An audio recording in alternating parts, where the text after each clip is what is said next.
Technical analysis ఫ్రీగా నేర్చుకోవాలా? అప్టాక్స్ తో మా ఉచిత లైవ్ వెబినార్లలో చేరండి. ఆల్గో ట్రేడింగ్ కేవలం ₹10 బ్రోకరేజీ అందుబాటులో ఉంది. ఇప్పుడే అకౌంట్ ఓపెన్ చేయండి.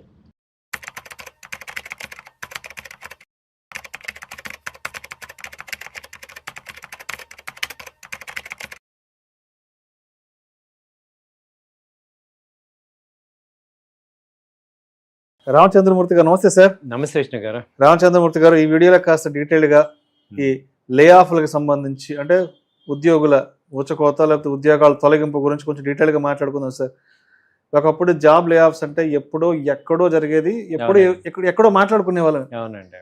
ఈరోజు ఎస్పెషల్ ఐటీ సెక్టార్లో ఉద్యోగాల తొలగింపు అనేది నిత్య కృత్యం అయిపోయింది. రేపొద్దున ఆఫీస్కి వెళ్ళేదాకా మన ఉద్యోగం మనకు ఉంటుందా లేదా అన్న సిచ్యువేషన్స్ నడుస్తున్నాయి. ఇప్పుడు కొత్తగా బ్రిటన్కు చెందిన స్టాండర్డ్ చార్టెడ్ రాబోయే 4 ఏళ్లలో 7,000కు పైగా కార్పొరేట్ ఉద్యోగాలను తగ్గించనున్నట్లు ప్రకటించింది. 2030 నాటికి ఎగ్జిక్యూటివ్ సంఖ్యను 15% తగ్గించబోతుందంట. అందరికీ తెలిసిందే, ప్రముఖ బ్యాంకింగ్ స్టాండర్డ్ చార్టెడ్ బ్యాంకింగ్ అంటే చాలా పెద్ద ఇంటర్నేషనల్ కంపెనీ.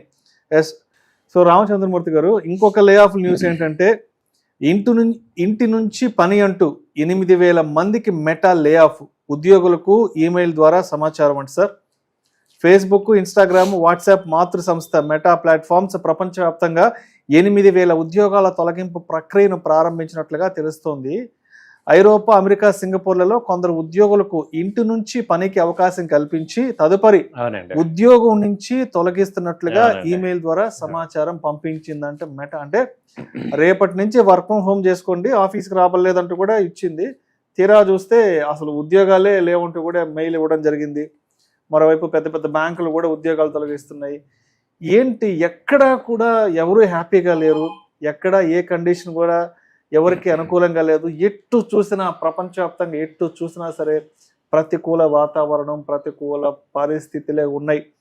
నాకు తెలిసి వీటన్నింటినీ దృష్టిలో ఉంచుకొని రాబోయే రోజుల్లో ఏదైనా పెద్ద ఉపద్రవం రాబోతోందంటూ మొన్న మోడీ గారు ఏమన్నా ఈ వ్యాఖ్యలు ఏమన్నా చేశారా? అందరూ జాగ్రత్తగా ఉండి, ₹4 దాచిపెట్టుకోండి, డబ్బులు ఖర్చు పెట్టుకోకుండా కూడా వారు చెప్పారు కదా. అంటే భవిష్యత్తులో ఇలాంటి తీవ్రమైన పరిణామాలు, నష్టాలు ఎదుర్కోబోతున్నాం అన్న నేపథ్యంలో ఆయన ఏమన్నా 4 మంచి మాటలు చెప్పారో ఏమనిపిస్తుంది?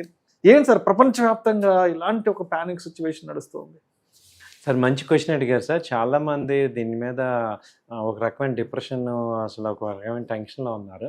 అయితే ఒకసారి ఏంటంటే, ఒక నాణ్యానికి వన్ సైడ్, సెకండ్ సైడ్ కూడా ఒకసారి సెకండ్ సైడ్ కూడా చూస్తే, ఇప్పుడు ఎప్పుడైనా కానీ డిమాండ్ సప్లై అని కంపల్సరీ మార్కెట్ ఉంటుంది. లాస్ట్ 10 years నుంచి ఏంటంటే ఐటీకి డిమాండ్ విపరీతంగా పెరిగేపాటికి సప్లై కూడా అంతే ఇదిగా వచ్చింది. సో ఇప్పుడు ఏమైందంటే, మనం 2000 నుంచి ఒకసారి చూస్తే మీకు 2000 Y2K ప్రాబ్లం అని అసలు యాక్చువల్గా ఐటీ స్టార్ట్ అయింది. ఇప్పుడు అప్పటి వరకు ఇంజనీరింగ్ అనేది చాలా డ్రీమ్, అందరికీ తక్కువ సీట్లు ఉండే ఇంజనీరింగ్ ఇప్పుడు ఏమైందంటే విపరీతమైన కాలేజెస్ వచ్చాయి ఆల్ ఓవర్ ఇండియా. వచ్చేసి ఏమైంది, సప్లై విపరీతంగా పెరిగిపోయింది. అప్పుడేమైంది, మనకి ఇక్కడ ఉన్న పీపుల్ అందరూ కూడా బయటకు వెళ్ళిపోయి జాబులు చేయటం మొదలుపెట్టారు. సో 10 years ఐటీ ఇండస్ట్రీలో బాగా ఎంజాయ్ చేస్తారు. 10 సంవత్సరాలు గట్టిగా 10 సంవత్సరాలు గట్టిగా ఎంజాయ్ చేశాక ఇప్పుడు ఏమైంది, వాళ్ళ మీరే చూడండి, మీ ఇంటి పక్కన ఎంతమంది బీటెక్లో ఉన్నారు. అవును, ఇప్పుడు అసలు డిగ్రీ అసలు లేదు, అసలు డిగ్రీ మర్చిపోయారు. 15-20 ఏళ్ళ డిగ్రీ మర్చిపోయి బీటెక్ ఉండే. ఇప్పుడు మన రాష్ట్రం నుంచే, ఇప్పుడు తెలంగాణ నుంచే 3 లక్షల మంది 4 లక్షల మంది ఎవ్రీ ఇయర్ వస్తున్నారు. అటు ఆంధ్ర నుంచి ఒక 3-4 లక్షల మంది, అంతా 10 లక్షల మంది మన 2 స్టేట్ల నుంచి వస్తున్నారు. మరి వీళ్ళందరికీ ఒకటే జాబ్, ఐటీ సాఫ్ట్వేర్. సో ఇప్పుడు ఏమవుతుందంటే, ఇక్కడ ఏమైంది, ఈ జాబులు తొలగించిన వాళ్ళు కూడా మీరు అబ్జర్వ్ చేస్తే, ఇప్పుడు కంపెనీ పాయింట్ ఆఫ్ వ్యూలో ఒకసారి చూడండి. ఇప్పుడు మీకు ₹1,00,000 ఇచ్చే బదులు అదే వరకు 30,000 40,000 చేసేవాళ్ళు ఉన్నప్పుడు నేను కంపెనీ ప్రాఫిట్ చూసుకుని ఉండేవాడిని. కాబట్టి మీరు ఎలా అయితే జాబ్ చూసుకుంటారో, ఇప్పుడు మీరే ఉన్నారు, ఇంకొక మంచి ఆఫర్ వస్తే వెళ్ళిపోతారు కదా. మరి నేను అలాగే ఆలోచించాలి కదా. నాకు ₹1,00,000 ఇచ్చే బదులు 40,000 50,000కి మంచి రిసోర్స్ వస్తున్నప్పుడు అదే 1,00,000కి 2-3 వస్తారు. సో మిమ్మల్ని ఎందుకు ఉంచుకుంటా? సో ఇప్పుడు డిమాండ్ సప్లై ఉంది, అక్కడ సప్లై విపరీతంగా ఉంది, లేబర్ సప్లై విపరీతంగా ఉంది. యంగ్ జనరేషన్ అంతా మేము రెడీ అంటున్నారు. ఇప్పుడు మీకు 20 లక్షలు 30 లక్షలు ఏది నెలకి ప్యాకేజ్ ఇచ్చి 2 కోట్లు ప్రయాణం ఇచ్చే బదులు నేను అది కాస్ట్ కటింగ్ చేసుకోవచ్చు కదా. సో కంపెనీ ఎక్స్పాన్షన్ అవుతుంది. మిమ్మల్ని తీయటం వల్ల 4-5కి ఎంప్లాయ్మెంట్ ఇస్తున్నట్టు కూడా ఒక చెప్తున్నారు కంపెనీ. సో ఇప్పుడు ఇంకోటి ఏంటి, మీ ఏజ్ అయిపోతుంది 50 ఏళ్ళు, వాళ్ళు తీసిన వాళ్ళందరినీ చూస్తే 50 ఏళ్ళు మినిమం ఉంటాయి. ఆల్మోస్ట్ అంతా ఒక 20 years ఎక్స్పీరియన్స్ ఉన్న సీనియర్ మోస్ట్ ప్రాజెక్ట్ మేనేజర్లు, డెలివరీ మేనేజర్స్ ఆ రేంజ్ లో ఉన్న వాళ్ళే. ఇప్పుడు వీళ్ళందరూ ఏంటంటే, ఇప్పుడు మెటా కానీ, మన ఇన్ఫోసిస్ కానీ, టీసీఎస్, ఇప్పుడు ఇవన్నీ సర్వీస్ ఇండస్ట్రీ. ఇప్పుడు ఇదంతా ఏఐకి మారుతున్నప్పుడు ఎంప్లాయీస్ కూడా మారాలి కదా, స్కిల్ అప్గ్రేడ్ చేసుకోవాలి. ఇప్పుడు 50 ఏళ్ళు 55 ఏళ్ళు ఏం చేసుకుంటారు, వాళ్ళు మాత్రం చేయలేకపోతున్నారు. వాళ్ళు ఎప్పుడో 99, 2000 ఆ టైంలో ఎంటర్ అయ్యారు, వాళ్ళందరూ ఇప్పుడు 50-55కి వచ్చేస్తుంటారు కదా. కాబట్టి ఇప్పుడు మీరు స్టాండర్డ్ చార్ట్ అవ్వచ్చు, లేకపోతే ఏ కంపెనీ అయినా, ఇప్పుడు మొన్న కూడా టీసీఎస్ తీసేమన్నారు, ఇన్ఫోసిస్ మన ఇండియాలో కూడా జరుగుతున్నాయి. అయితే షిఫ్ట్ ఏమవుతుందంటే, ఓన్లీ హయ్యర్ లెవెల్ వీళ్ళకి అప్గ్రేడ్ అవ్వలేరు అనే వాళ్ళకి మాత్రమే 6 months శాలరీ అడ్వాన్స్ ఇచ్చి, అవి పాలసీలు అన్నీ ఉన్నాయన్నమాట, అవన్నీ ఇచ్చి పంపిస్తున్నారు. ఈవెన్ మనకి ఇప్పుడు గూగుల్ కానీ, తర్వాత మైక్రోసాఫ్ట్ కానీ, వీళ్ళందరూ కూడా ఎగ్జిట్ పాలసీలు చెప్తున్నారు అనమాట. ఎర్లీ రిటైర్మెంట్ తీసుకోండి, ఎందుకంటే వరల్డ్ చేంజ్ అవుతుంది హై ఫాస్ట్లో. ఇప్పుడు మీకు ఇష్టం లేకపోయినా ఏఐ అనేది మన జీవితాల్లోకి వచ్చేస్తుందని 2-3 ఏళ్ళ క్రితమే మనం అర్థమవుతుంది. సో ఇప్పుడు ఏఐ వచ్చేసింది, తర్వాత రోబోటిక్స్ వచ్చేస్తున్నాయి, తర్వాత ఇప్పుడు మన ముందుకెళ్ళిపోతుంది టెక్నాలజీ పరంగా, ఇన్నోవేషన్స్ పరంగా వెళ్ళిపోతుంది. అలాంటప్పుడు ఫిట్టెస్ట్ ఫర్ ద సర్వైవల్ అని కింద జనరేషన్ కి ఇవ్వాలి కదా. సో వీళ్ళు పెనిట్రేట్ చేస్తున్నారు ఇప్పుడు అదే స్కిల్స్ ని. ఇప్పుడు 20 years ఉండే అతను కొత్త టెక్నాలజీ ఏఐ మారేపాటికి ఆయన 0 అయిపోయాడు. ఈ కొత్త వాళ్ళు ఏమవుతున్నారు, స్కిల్స్ డెవలప్ చేసుకోగలరు, వీళ్ళకి యంగ్ జనరేషన్ కాబట్టి వీళ్ళు మేము రెడీ అంటున్నాం, కాస్ట్ తగ్గుతుంది. అంటే ఈ పాయింట్ ఆఫ్ వ్యూలో మీరు ఆలోచిస్తే మీకు రియాలిటీ అర్థమవుతుంది, బిజినెస్ రియాలిటీ.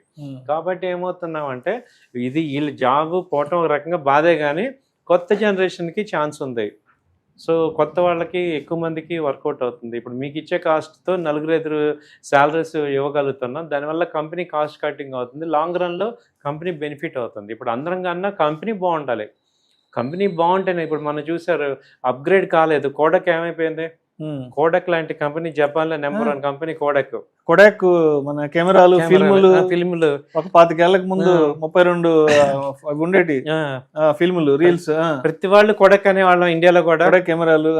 అదేమైంది, అప్గ్రేడ్ అవ్వాలా, ఏమైంది, కంపెనీ మూసిపోయింది. కంపెనీ మన కళ్ళ ముందు చూసి 15-16 ఏళ్ల ముందు వరకు నోకియా ఎంత బ్రాండ్ అనుకున్నా, అబౌట్ బ్రాండ్ ఇలాగే ఓల్డ్ పీపుల్ ని ఉంచుకొని న్యూ థాట్స్ ఇంప్లిమెంట్ చేయక, న్యూ పర్సన్స్ తీసుకోపోవడం వల్ల ఏమవుతుందంటే, కొత్త పీపుల్ తీసుకోవడం వల్ల ఫ్రెష్ థాట్స్ వస్తాయి.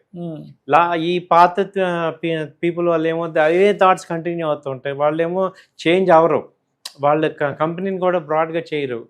ఈ కంపెనీ బదులు ఇప్పుడు మిమ్మల్ని ఉంచుకోవడం వల్ల కంపెనీ గ్రోత్ కాకపోతే ఇంకేమవుతుంది, కంపెనీ బాగుంటేనే కదా అందరు బాగుండేది. సో ఈ పాయింట్ ఆఫ్ వ్యూలో ఇప్పుడు ఆలోచించాల్సింది ఏంటంటే, ఇది కామన్ చేంజ్. ఎవరైతే అవ్వకపోతారో, చేంజ్ అవ్వకపోతే అందరు, ఇప్పుడు మన ఫీల్డ్ తీసుకుంటే, అంతకుముందు టీవీ 4 ఛానల్స్ ఉండేవి, ఇవాళ ఏమైంది, ఇప్పుడు మన తెలుగులోనే లెక్క పెట్టలేనన్ని ఛానల్స్ ఇవాళ యూట్యూబ్ వచ్చేసింది. ఇప్పుడు యూట్యూబ్ ని శాటిలైట్ ఛానల్ బీట్ చేయాల్సి వస్తుంది. సో అప్గ్రేడ్ కంపల్సరీ ప్రతి ఫీల్డ్ లో ఉంది.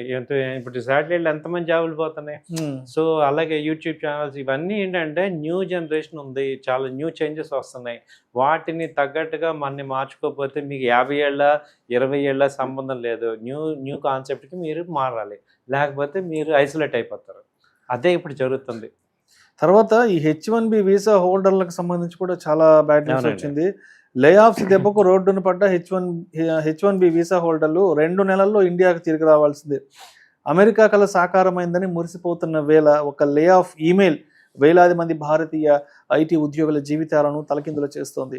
మెటా, అమెజాన్, ఒరాకిల్ వంటి టెక్ దిగ్గజాలు భారీగా ఉద్యోగాల కోతల్లో చిక్కుకున్న H1B వీసాలపై పనిచేస్తున్న భారతీయులు ఇప్పుడు సంక్షోభంలో మునిగిపోయారు.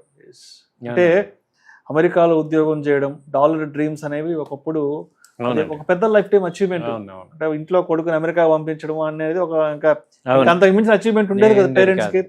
అక్కడికి వెళ్ళి చదువుకునే వాళ్ళు, అక్కడికి ఒక్కసారైనా వెళ్ళి జాబ్ చేసి ఒక 1-2 years జాబ్ చేసి రావాలనుకుంటున్నారు. డాలర్ డ్రీమ్స్ ఇవన్నీ కూడా ఈ రోజు ట్రంప్ దెబ్బకి ఈ డాలర్ డ్రీమ్స్ అన్ని కూడా చల్లా చెదరై పడిపోతున్నాయి.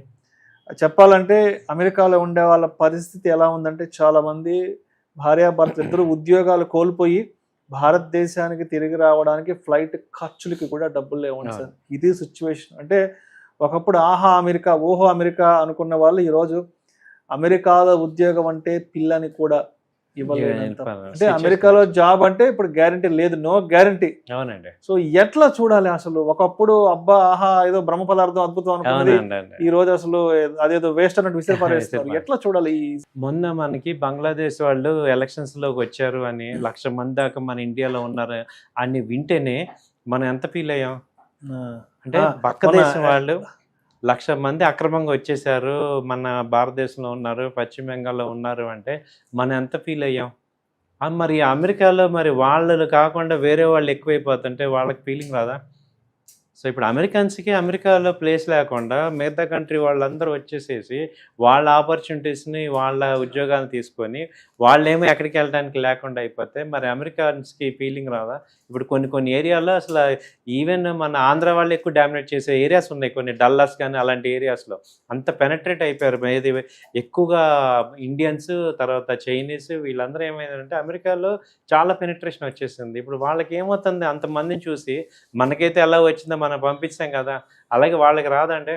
ఇండియన్స్ ఉన్న చాలా ప్రాంతాల్లో అక్కడ మన ఇండియన్స్ కంప్లీట్ గా మన ట్రెడిషన్స్ అక్కడికి తీసుకెళ్లిపోవడము, అక్కడ మన ఫెస్టివల్స్ టూ మచ్ గా సెలబ్రేట్ చేసుకోవడము, సినిమా హాల్కి వెళ్తే అక్కడ సినిమా హాల్ ఎగరడం, గెంతడం, ఆ స్క్రీన్ లో జించేయడం, ఆ పేపర్లు విసిరేయడం, ఆ తర్వాత ఇక్కడ ఏదైనా ఇండియాలో ఎలక్షన్స్ ఉన్నప్పుడు అక్కడ పొలిటికల్ పార్టీస్ ర్యాలీలు నిర్వహించడము, ఆ తర్వాత ఏదైనా కొత్త సినిమా రిలీజ్ అయితే అక్కడ కార్లు ర్యాలీలు, అంటే వాళ్ళకి విసుగొచ్చి చిరాకు వచ్చేస్తుంది.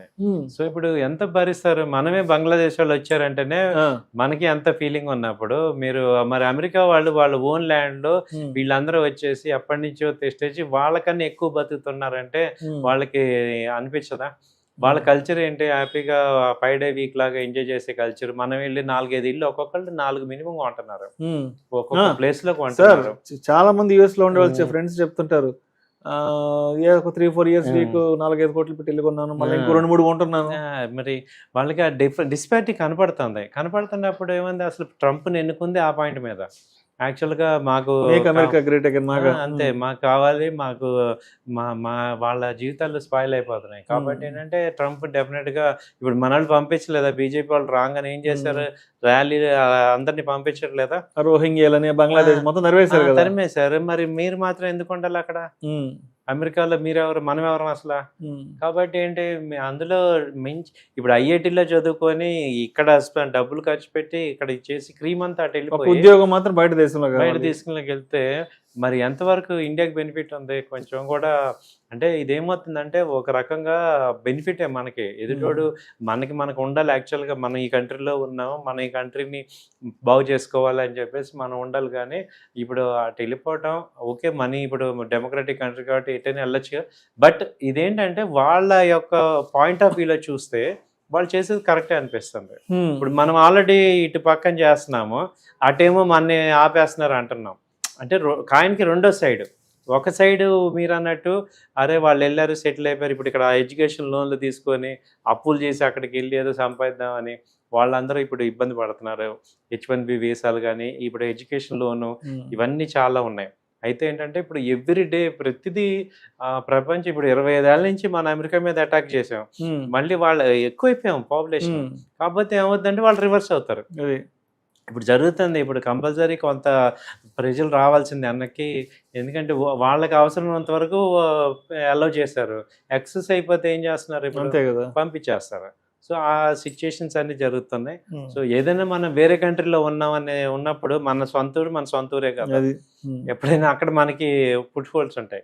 ఈవెన్ మన హైదరాబాద్ లో కూడా మొన్నటిదాకా ఏమైంది, తెలంగాణ మూవ్మెంట్ వచ్చినప్పుడు ఆంధ్ర వాళ్ళు వెళ్ళిపోవాలి, గట్టిగా వచ్చింటే వెళ్ళిపోవాల్సి వచ్చేది. అవును. సో ఇప్పుడు మనం కాదు ఈ ప్లేస్, ఎంతకాలం మంది అంటాం. సో అలా ఉంటది ఎక్కడైనా కానీ. సో యాక్సెస్ ఉన్నట్టు బెనిఫిట్ ఉన్నంత వరకు ఎవరైనా ఉంచుకుంటారు. లేదు వాళ్ళ రైట్స్ కనుక ఇబ్బంది అవుతున్నాయన్నప్పుడు యాజిటేషన్స్ వస్తాయి. ఆటోమేటిక్ గవర్నమెంట్ ఏం చేయాలి, ప్రజల పక్షాన ఉండాల్సిందే కదా. సో అలా జరుగుతున్నాయి ఇప్పుడు ప్రెసెంట్. చూడాలి ఏం జరుగుతుందో ఫైనల్ గా, ఎందుకంటే ఓవర్ ఎక్సెస్ అయిపోయారు మన. Right sir, right. Thank you sir, thank you so much. Thank you.